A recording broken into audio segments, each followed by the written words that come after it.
was the boogeyman. As a matter of fact, it was. John Carpenter is synonymous with horror. He has inspired generations of directors, and his economic and instantly memorable work is relevant to any filmmaker, regardless of genre.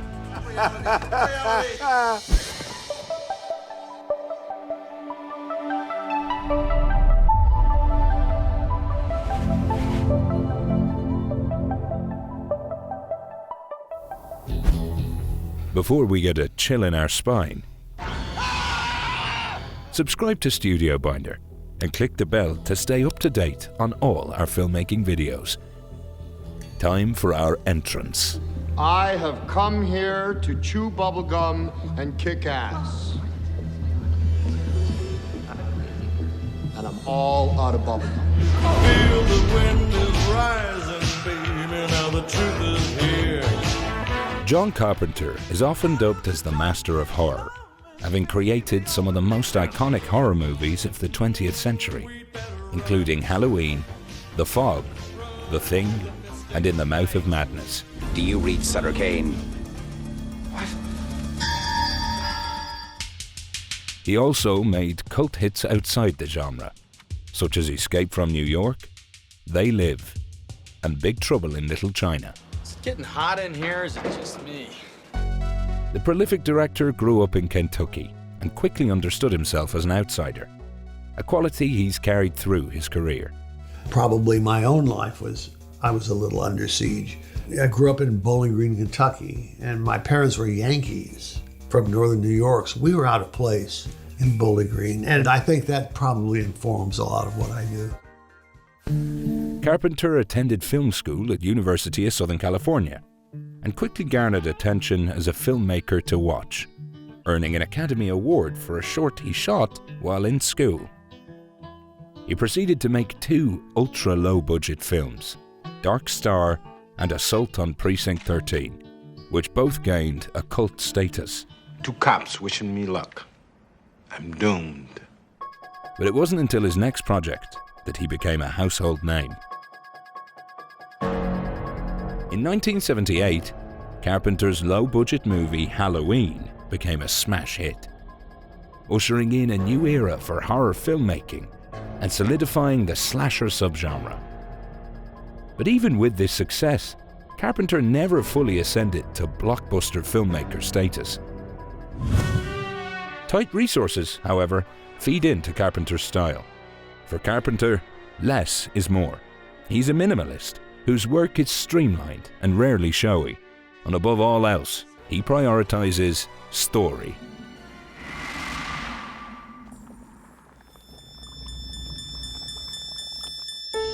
The most important things to know about making a horror film is the first is story, second is story, and the third is story. Without that, you're lost. You have no scares.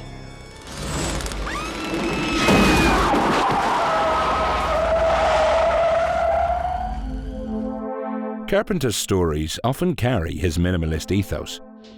They're typically simple, direct, and can be summed up in one sentence. Teenagers are terrorized by a masked murderer. An ex-Special Forces operative must rescue the president from an open-air prison. Sunglasses reveal aliens hidden in our society. Thank you. Thank you, sir. Though his stories are simple, they often tackle larger ideas. Many of Carpenter's films speak to the time they were released in. The filmmaker notes, "Horror's flexible. It changes with societal changes." As with many of his techniques, Carpenter credits this approach to his idol, Howard Hawks. He discusses adapting Hawks's The Thing from Another World. I realized I don't know how I can make this better, really. I can modernize it, but how do I make this better? So my idea was to make it as true to our time in the 80s as Hawks was to his time in the 50s.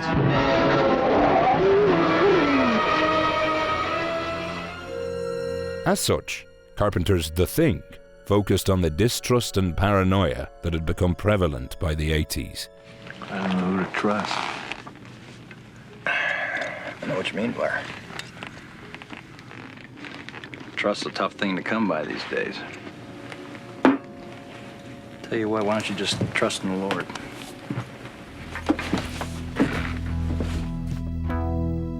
Carpenter argues that Escape from New York, meanwhile, is really a movie of the 70s. New York was going through some real problems then.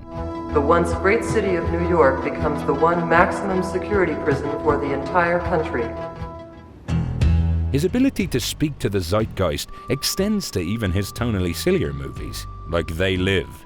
They Live was a cry against Reaganomics, against the certain kind of financial theme of living life. I just watched my country turn to the right. I couldn't believe it after all we'd been through. Carpenter has a penchant for certain bottled plot structures, which he borrowed from Howard Hawks films like Rio Bravo, and Carpenter's own childhood, as he explains. I was trapped in a way when I was really young. A number of factors trapped me, so I gravitated towards that as a director. I liked movies where people are trapped, and I made them. Characters may be stuck in the Arctic, a church, or Chinatown. What's happening, Wang? Chinese standoff. A what? This device allows Carpenter to work on a lower budget, since there are fewer locations, and increased tension between characters. Nobody trusts anybody now. We're all very tired. Being stuck in a location means paying special attention to that location's production design. Carpenter's approach to production design, like with storytelling, can be summed up by a less is more mantra. His PD choices often help quickly establish a world so that the story can start churning. Take, for example, the base in The Thing. The sterile grey walls and furniture are juxtaposed with homey items like a stained glass lamp, pin-ups, and arcade games. This efficiently introduces us to the world. This is a science station, but it is also home to these characters for a prolonged period of time.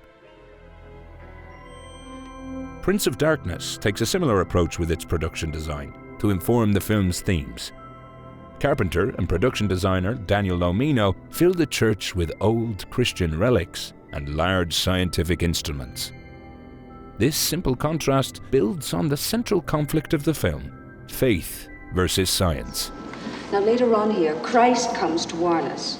He was of extraterrestrial ancestry, but a human-like race. Even though Carpenter often works with fantastical elements, he typically uses production design to ground the audience in the familiar. This makes scares all the more scary. The homes in Halloween could be any suburban home in America, which implies that the events of Halloween can happen in any suburban home in America. Well, kiddo, I thought you outgrew superstition. Similarly, the quaint New England PD in the Mouth of Madness makes the phantasmagorical, surreal evil that follows even more terrifying. Carpenter often lets real locations work for him, creating a heightened sense of authenticity. Instead of building massive, expensive sets for Escape from New York, Carpenter sought out a location in St. Louis that already had the desolate feeling he was looking for. He explains, because they'd had a big fire there, it burned out the center of town, and St. Louis just let us do all sorts of things. Turn off lights, take down television antennas, all sorts of great cooperation. Come on, we're wasting time. What's wrong? Carpenter's production design philosophy carries over to color. Blair's been busy out here all by himself. Just as the sets Carpenter creates don't necessarily feel like horror sets, the color Carpenter uses doesn't feel like horror color. In other words, whereas many directors may associate a horror color palette with desaturated shadows, Carpenter's films are often awash in bright saturation.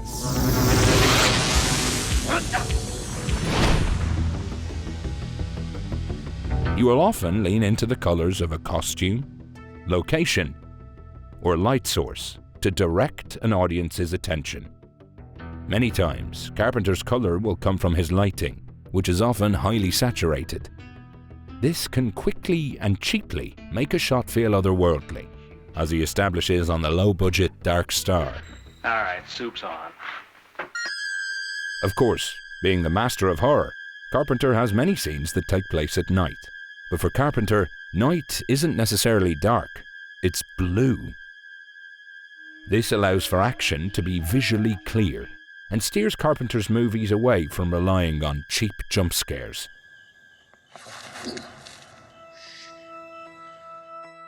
Carpenter will often use red to draw attention to horror elements. Blood, for example, is often bright and saturated, emphasizing a scene's gore. Green is another favorite color of Carpenter's, which he will typically use to create an unnatural or uncanny feeling. This approach to color is intimately connected with Carpenter's cinematography. Carpenter's cinematography is rarely showy, often utilizing simplicity to enhance scares or spectacle. Once more, he credits this approach to Howard Hawks. I began to study him. His invisible camera work, for the most part, not calling attention to itself like a lot of other directors. That's the second time you hit me. Don't ever do it again. For Carpenter, this often means using smart blocking to create a dynamic shot, letting the camera simply capture the action in front of it. This all comes down to camera placement, which Carpenter likes to have control over. I need a director of photography for lighting, not for camera placement. You make decisions ahead of time that dictate what it's going to be. Carpenter's approach to cinematography varies based on the movie. He calls Prince of Darkness one of his most controlled films visually. While on other films, he says, "I will let things go. I will let it be more loose. I'll let the actors improvise." Invisible camera work doesn't mean Carpenter's cinematography is without style. Nearly all of his films are shot in widescreen. He explains, "The whole widescreen thing is just cinematic to me. I love composing in it. I have a difficult time composing in normal vision." And for Carpenter, widescreen looks best with anamorphic lenses. I think there's nothing that looks better than 35mm anamorphic Panavision lenses. Nothing, as far as I'm concerned. Shooting in widescreen also allows Carpenter to more naturally capture the ensemble casts that so frequently populate his stories, and can create negative space in the frame to build suspense. What's the claim? Sutter Kane's missing. Who? Sutter Kane.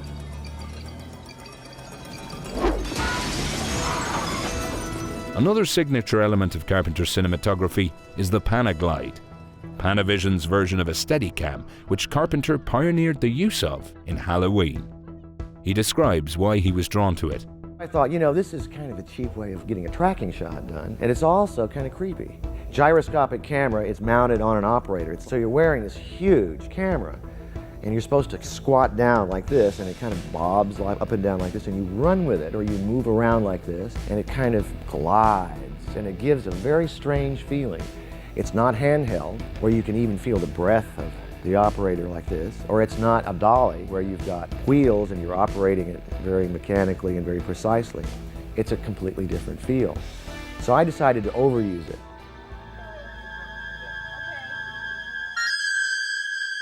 These slow tracking shots are simple yet effective ways to build suspense and make the audience feel on edge.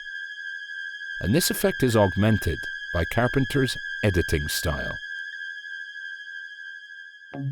Like with his cinematography, Carpenter's editing is often invisible, rarely calling attention to itself. His mantra for cutting is simple and unpretentious, focused on the basic, primary philosophy of editing. I try to finish the movie first and foremost, and then diminish the bad things while I bring out the good. No. Once you figure out this place, it's really not so bad. Carpenter's editing can also be best understood through a less is more lens. He cuts sparingly, which works in concert with his dynamic blocking.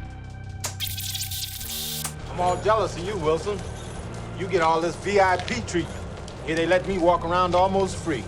In this sequence from Assault on Precinct 13, Carpenter lets a large part of a lengthy conversation play out in a lengthy medium-long shot.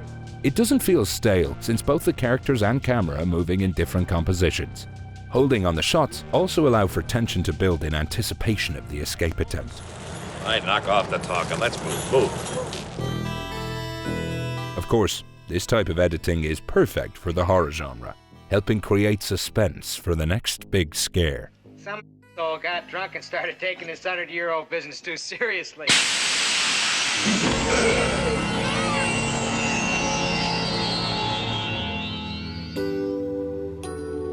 Another simple trick Carpenter will use in his films is the insert shot.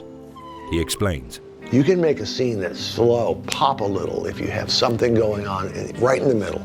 Just take the attention away from it. The remains of the heads were found buried a mile away from the murder scene. This technique can be seen again and again in his films to build suspense. Well, I haven't had much time. Or to emphasize the creepy elements of a scene. And these creepy elements are augmented by his sound design.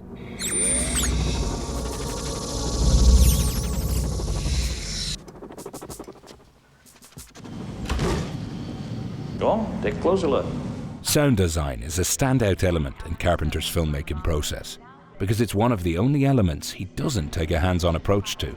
I loved it all, except sound. Sound was grim. I'll leave it to somebody else.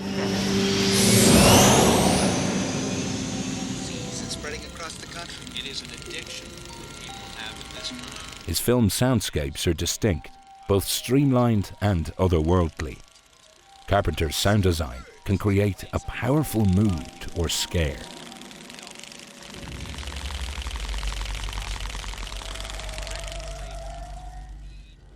In this sequence from In the Mouth of Madness, Carpenter augments the surreal mood with sound choices. The bike wheel never stops spinning, emphasized by the ticking sound that undergirds the entirety of the scene. I don't know. Just don't move, you'll get a blanket. Pairing the old man with a young boy's voice is an unnerving juxtaposition. Lie still. I can't get out. Don't move. You won't let me out. And the creaky noise of the windmill adds to the unsettling mood. To create a jump scare, Carpenter uses a whooshing noise on the reveal of the man back on the bike, which is technically unmotivated by the physical reality of the scene, but fits within the palette he's created.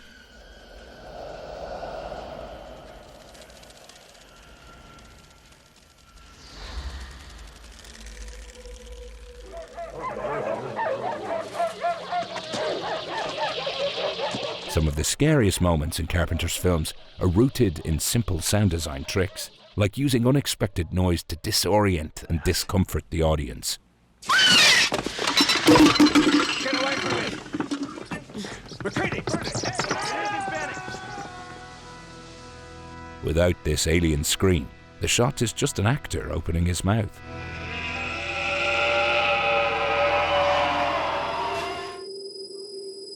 For Carpenter, minimalism is also key in sound design. The sound effects, everything, it affects what you're doing on the screen, everything. You strip away all that, and sometimes it's more terrifying in silence.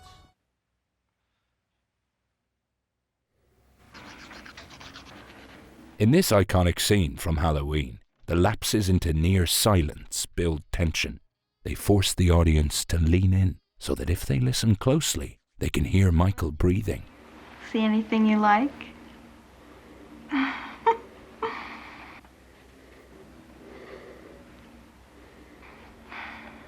What's the matter? Can I get your ghost, Bob?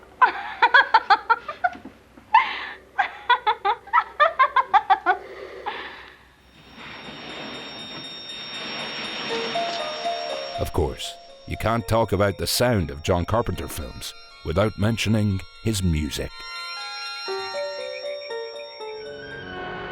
One of Carpenter's most distinct qualities as a filmmaker is that he also scores most of his films. This began as a necessity, another way for him to cut costs. He explains, "I was cheap and fast as a composer. I didn't have any real training at orchestrations." But this lack of training and resources became Carpenter's greatest asset as a composer. Because he didn't have the money for an orchestra for Halloween, he created his score with a synthesizer, and his lack of training steered him towards making music which was simple and direct.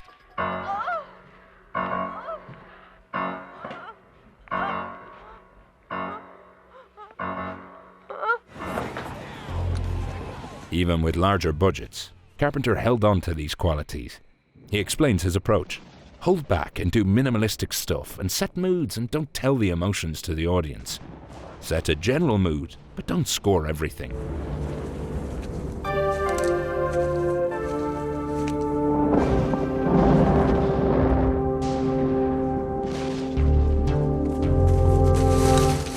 What do you want? Nothing, dude. I just realized who you are, that's all. In this sequence from Prince of Darkness, for example, the characters are frantic and terrified, but the score remains understated. They're gonna kill me! I don't wanna die! Help me! Help! Pulsating to add to the tempo, but letting the actors' frenetic performances tell the emotions. Oh, God! Help! Help me! Oh. Carpenter scores by improvising with synth sounds while watching the film. For him, this ensures that the music is always in service of the movie and never overpowers it. He elaborates, "My music supports the sequences, so it's like a carpet in that sense. I come in and I'm like a guy who carpets your house. I put down carpet on the floor and you walk across it and it's very comfortable." This carpeting can be extremely nuanced depending on the demands of a scene. In this sequence from Christine, the music begins as mournful. Arnie is sad that his car has been destroyed. Then the music shifts to something more supernatural. Something is happening. Okay. Show me.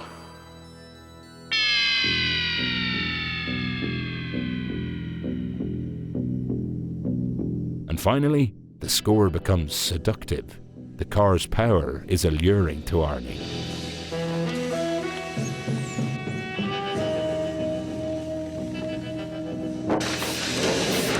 These shifts are key to the scene's function, and the music brings them out.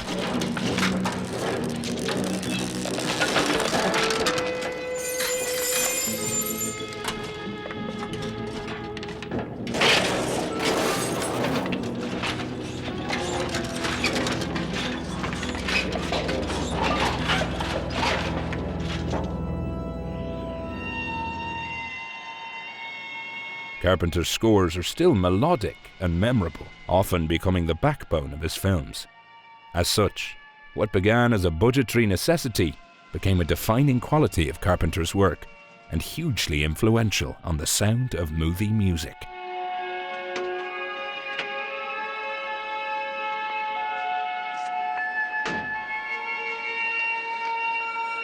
Action! Action! Action! Carpenter's movies were almost consistently ahead of their time, forcing him to often work on the margins of the film industry. He once famously stated, "In France, I'm an auteur. In England, I'm a horror movie director. In Germany, I'm a filmmaker. In the US, I'm a bum." And today, Carpenter is seen as inarguably one of the most influential genre directors of all time. Horror movies will live forever. In the end, his work speaks for itself. You're okay. This one, real fucking ugly. Ready to create your own horror? Get started with Studio Binder's pre-production software, which includes everything from shot lists to storyboards and beyond. You gotta be f***ing kidding. Until next time, good luck on your next project. You have nothing to fear.